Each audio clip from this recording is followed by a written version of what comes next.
I hope you guys are having a good day. I'm Dr. Boyce Watkins from Your Black World and the Black Business School. I wanted to talk about recent development in the Jussie Smollett case. You know that on drboycetv.com, this is the home for intelligent Black people. So we'd like to have an intelligent, open-minded analysis of things that are happening in our world so that we can kind of understand what's going on with us as Black people. Jussie Smollett apparently could be prosecuted again. They just announced, a judge just made a ruling that there should be a special prosecutor appointed in his case to review how Kim Foxx, who's the, I think she's the, I want to say Kim Foxx is the, well, gosh, what is her title? You know what? State's attorney. Sorry, there it goes. So the state's attorney, Kim Foxx, is basically they're wondering why all the charges were dismissed against him. In case you don't know, there were 16 felony counts that were laid against Smollett in his indictment because they believe that he had lied to cops about an attack that supposedly took place on one of the coldest days ever in Chicago, which right then I knew it wasn't, there was something wrong with that because it was so cold. I didn't even want to go in the garage that day. I live in the Chicagoland area, so and I know when nobody out there looking for no footlong sub at 2 o'clock in the morning or whatever time that attack happened. So I thought the attack was nonsense. I thought it was BS. I'm not a big fan of Jussie Smollett. I think he's a liar. I think that he was seeking attention. From what I understand, I've heard things about drugs, drug addictions, you know, things like that. And I do believe he made it all up. I do believe that. Now, in fact, I knew my gut told me he made it all up before all that ever went down. Now, let me just say this, though. Let's play a little game. The game is what if it were a white woman? What if it were a white woman? So we can play this game over and over again, a million times over, to look at times where a Black man is being charged with something or arrested for something or incarcerated for something or indicted for something. And I want you to just ask yourself, you know, would it happen if you were a white woman? So I look at this case and it has racism written all over it. You know, what I really see here is another example of the same vigilante justice that whites have used against Blacks for many, many centuries. For many centuries, white Americans have always felt that they could bend the rules when it came to getting justice against a Black man. For example, in the O.J. case, you know, he was found not guilty, but the reaction of America was, well, no, he's guilty. We're going to make sure that you know you're guilty. We're going to make sure you pay. Bill Cosby, no evidence against Bill Cosby. They felt like he was guilty. They said, no, you're guilty. We're going to make sure that you're guilty. We're going to make sure we find some way to make you pay for what you did, even if we had to bend the rules that we made up, because y'all really thought that these rules were real. Y'all really thought that these were rules that we had to abide by. No, these rules were designed to control y'all, not to control us. We can change the rules whenever we want.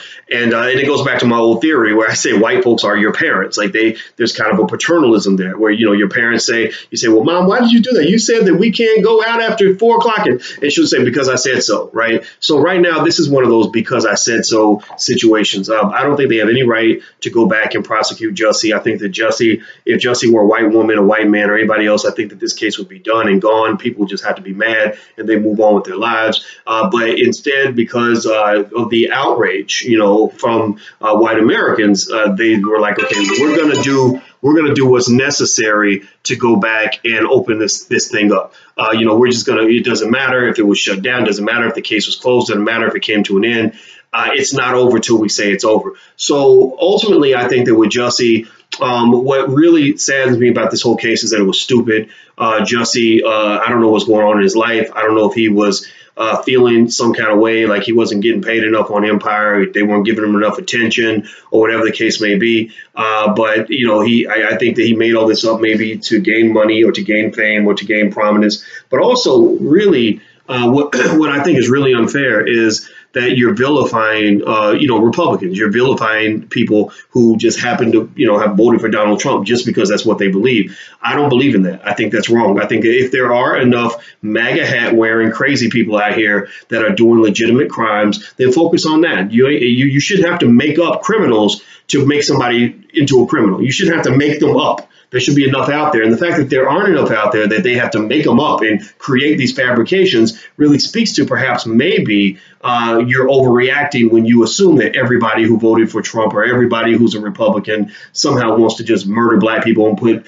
ropes around their necks and pour bleach in their hair. Now, I'm not saying that the Republican Party is good. We know that. I mean, they don't even see the point in reparations and all this other stuff. But I think that if you're going to fight fair and square, and I think that the liberals don't fight fair, and I think that that's why you saw so many people jumping behind Jussie and supporting Jussie and rallying behind Jussie without knowing that if Jussie was telling the truth. And then when Jussie was turned out to be a liar, those same people just got quiet. They didn't sort of reverse their position and really call it out for what it is, which is a bunch of bullshit. It was bullshit. That's what it was. So anyway, that's it. But again, circling back to my full point, I don't think Jussie should be re-prosecuted for this. I think that this is kind of how vigilante justice works. I don't think it's going to end well for Jussie. I don't think it's going to end well for Kim Foxx. I think that, whatever they did behind the scenes to get all those charges dropped. First, they overcharged him, and then they dropped everything all of a sudden. That just stunk up to high heaven. It sounded like corruption.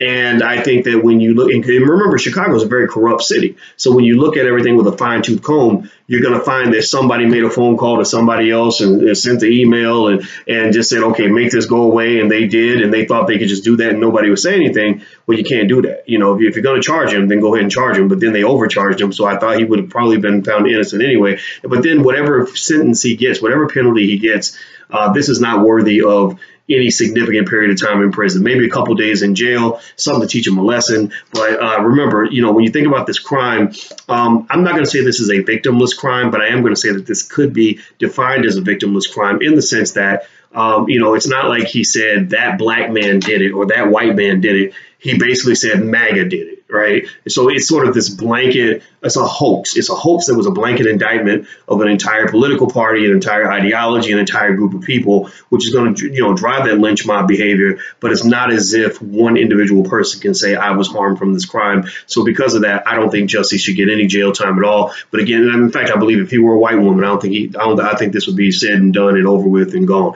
So that's my 2 cents on it. If I confused you by not sounding like I'm liberal or conservative, that is by design. I try to be fair and truthful. That's where you're hearing this come from. That's why I see truth on both sides. I see lies on both sides, and we got to fix this because this is all stupid. So anyway, hit the thumbs up button. Please do that. Also, I'm about to get out of here. Do me a favor. If you want a free e-copy of my book, It Takes a Village to Raise the Bar, you can go to drboycewatkins.net. That's drboycewatkins.net. Also, make sure you subscribe to drboycetv.com, the home for intelligent black people. And don't forget, next week I'll be in New Orleans. You can go to drboyceneworleans.com if you want to join our Black Business Summit. We've got several experts coming together to teach people how to put together their businesses and things like that. So me and about 4 other people. So it's going to be a really great weekend. Also, I'm doing an investing seminar in Chicago on July 28th. You can go to drboycechicago.com to check that out. And then I'll be in Los Angeles in August. That's going to be at Dr. Boyce Los Angeles. And then also the All Black National Conventions in September. So you can go to allblacknationalconvention.com. That's allblacknationalconvention.com. So we got a lot of stuff planned this summer for you guys.